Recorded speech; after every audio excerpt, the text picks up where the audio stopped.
Hello everyone, it is Misty, aka Frankenbelly.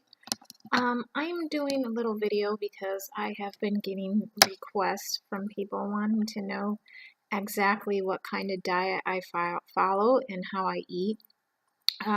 Many of you know that follow my page that I have PBH, which is post-bariatric hypoglycemia, or could be called reactive hypoglycemia or bariatric hypoglycemia. They have lots of different names for it. They just put mine under PBH since I've had the reverse and mine actually came back a year later. So there is one thing you should know.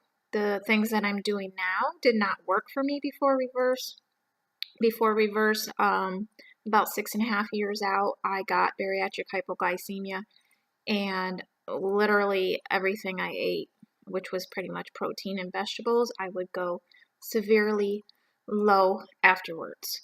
And it was one of the main factors besides dumping and anemia and some other deficiencies of why I had my gastric bypass reverse. Good thing was that my reversal did take it away for a year. Unfortunately, this evil devil came back to me. But unlike before, even though I still have it, I am able to control it, and I am almost 5 years out post-reversal, and I will say that I have been managing and being able to control it much better as time goes along. I am very strict on my diet. I do not waver.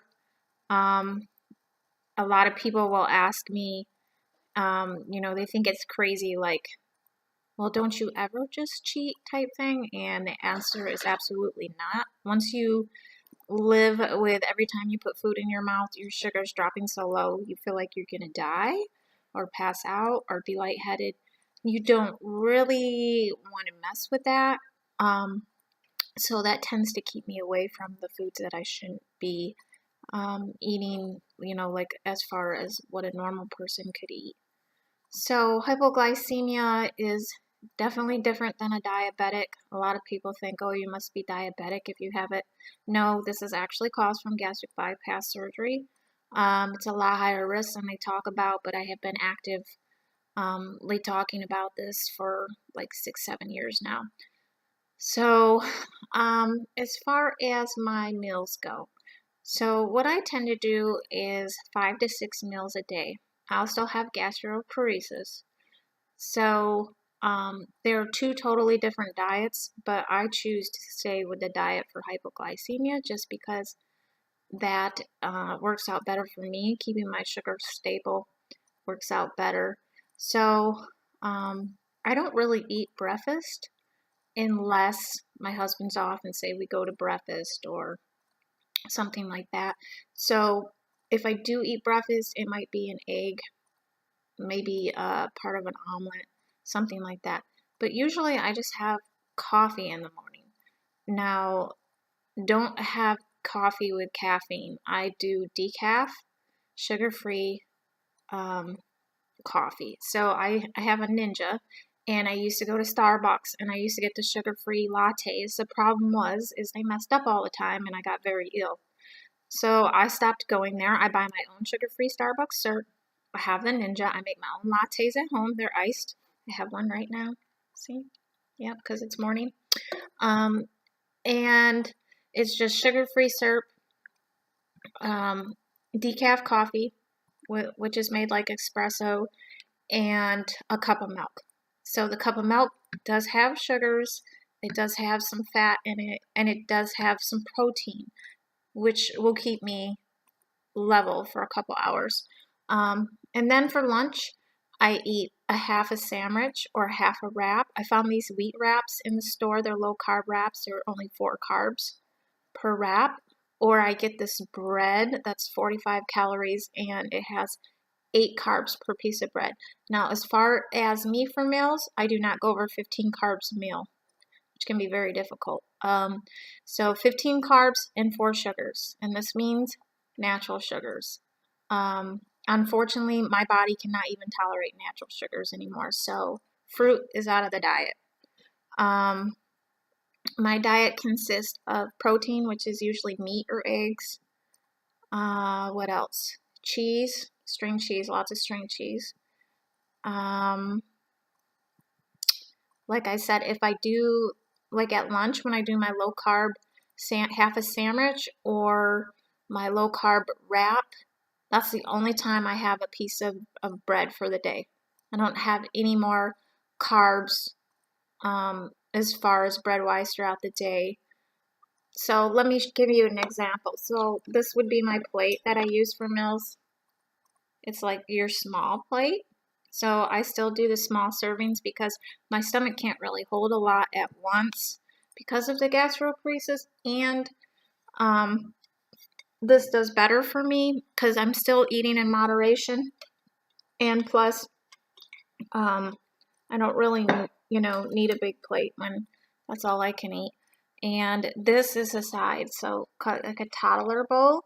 If I'm eating something in the bowl, this is what I use. So that's kind of, and this isn't even really full. So lunch is like a half a sandwich, and that's it. Maybe I might have like a couple pickles on the side if I'm not having a bad stomach day, and that's it. And then the afternoon comes. So in the afternoon, I do another latte. It's easier for me to drink and not fill up on so much food and keep my sugars stable. And I sip on that. I don't chug it. I sip on it for 2 to 3 hours, and then I'm at work. So at work, then I usually will have like a string cheese and a handful of nuts, or maybe just a string cheese, depending on what I need. I get off later in the evening, so then I come home and I have my dinner, and my dinner is, like I said, it's always some protein. So like a piece of chicken and some green beans or broccoli or cauliflower on the side. Sometimes I do asparagus. I can do like side salads. It's not the best as far as people with gastroparesis, but I seem to be able to tolerate them as long as I don't eat them every single day. And then about 2, 3 hours later, I have sugar-free ice cream. The sugar-free ice cream, it's a low-carb sugar-free ice cream. It's like kind of the thing that keeps me sane dealing with this disease, and it keeps my sugars up through the night where they don't drop. And I also put a little bit of nuts on there to give a little extra protein. And that is pretty much what I eat. I pretty much eat the same thing every day, over and over again. Sometimes for snacks, I'll do, if I'm not doing the eggs and the nuts, sometimes for snacks, I'll do boiled eggs, deviled eggs, let's see, pickles. Sometimes I'll do some veggies. And that's pretty much the gist of it. I do drink lots of water in between. And if I want to have like some type of drink other than water, I used to do Propel once in a while. If I feel like I'm sort of dehydrated or something, I'll do Propel Zero. Or I like those Sobe drinks. Now they're the no sugar added Sobe drinks. And I will do those because they also have nutrients and vitamins in them. So yeah, that's pretty much it. Like I said, for me, this is what works. If I do have like a really serious low, which I rarely, I'm always on the low side. But if I do have like where I'm in the 60 range, then I use peanut butter. Peanut butter, I carry those Jif round containers in my purse, and that is what I go to, and it usually brings me up pretty quick, and then I back it up with a protein. So maybe like some cheese or some deli meat or something to back it up, and then I will usually stable out. I do have the luxury of having the Dexcom. I just got the new G6. It's a machine that goes on the side of my stomach, which is really, really good because it's able to show me, this is my little receiver, which you don't even need it anymore. If you get the Dexcom G6, you can run it through an Apple phone and your watch, which is the whole fact of why I upgraded. So when I put my neck sensor on, I just got it. I won't be using this anymore. I'll be using my phone. This is really great if you can get your insurance to prove it. how I got my insurance to approve the Dexcom is there is no medical treatment for this condition, and it is medically necessary for me to have it because this is the only way I can tell, other than symptom-wise, if I'm crashing. Because medication, there's no medication. There's like 2 or 3 different ones that they try to see if it will help keep your sugars up. It's stuff they use for diabetics, and they do not work good for me. One I was allergic to, a couple other didn't do anything. So yeah, diet is basically it. That's basically how I eat. And thank goodness for my Dexcom because that helps with my anxiety a whole lot. And I'm able to target it. And I'm going to say this, I still, every time I eat, I go low. I usually stay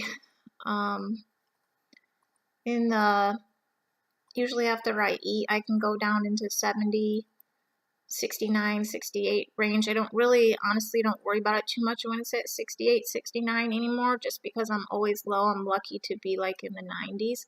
And then when I'm in the 90s, it's usually when I'm drinking my morning coffee. And another reason why you don't want to drink caffeine with hypoglycemia, I don't know if I said that, is caffeine actually makes your sugar go low. So that's another reason why you don't want to do caffeine, and that's why I do decaf. Anything with caffeine. You don't want to do soda or any of that. Even chocolate has caffeine. As far as things I don't eat candy. I don't eat chips. I don't eat pasta. I don't eat any types of, bread that's over my limit. I don't eat fruit, unfortunately. I don't get to have yogurt. I mean, there's a whole mound. I pretty much told you what I eat, and that's pretty much what I eat every day. I still take Essential multivitamin to try to kind of help with my nutrients, and my levels have been stable so far. My electrolytes last time showed a little bit of malnutrition, which not totally surprised considering it was just right under the line though, but you know that I don't get a whole lot of nutrition in my diet with this condition. So yeah, so everyone that wanted to know, that is pretty much how I live and I keep things stable. I also have, if you have really bad bariatric hypoglycemia, I also have like an emergency kit that the doctor can give you that stays in my purse, and it's a syringe with basically like sugar and water. So if you ever get bad enough where you pass out, it's like somebody can give it to you. And then call the ambulance. So that's good too, to ask your doctor about if you're struggling, and you're worried about something like that happening.